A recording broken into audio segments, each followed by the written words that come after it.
How to fix the idler spring on a zero-turn mower. Zero-turn riding mowers operate with a zero-turning radius, cutting so close to trees and other obstacles that little follow-up trimming is required. Most can pivot a full 180 degrees without leaving behind any uncut grass.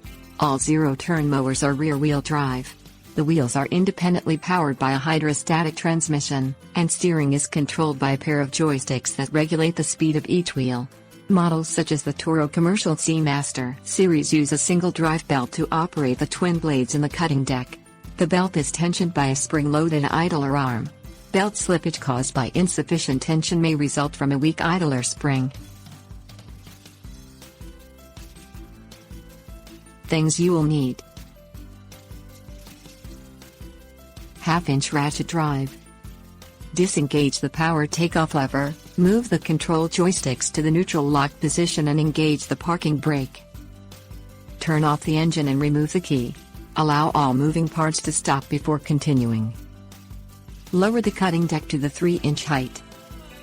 Remove the belt cover on top of the cutting deck by raising the latch and sliding the cover forward. Locate the half-inch square ratchet hole in the spring-loaded idler arm. Insert a half-inch ratchet drive into the hole and rotate the idler arm clockwise to slacken the drive belt. Slip the drive belt off the main cutter blade pulleys. Unscrew the nut securing the belt guide to the idler arm pulley and remove the belt. Unhook one end of the idler spring from the grooved bolt between the blade pulleys and the other end from the attachment point on the back of the idler arm.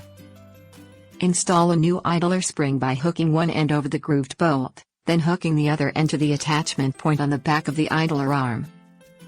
Reinstall the belt on the main cutter blade pulleys. Rotate the idler arm clockwise with the ratchet drive and slip the belt over the idler pulley. Allow the spring to pull the idler arm back to its home position so the idler arm tensions the drive belt. Reinstall the belt guide on the idler pulley. Slide the belt cover back into place. Press the latch down to lock it.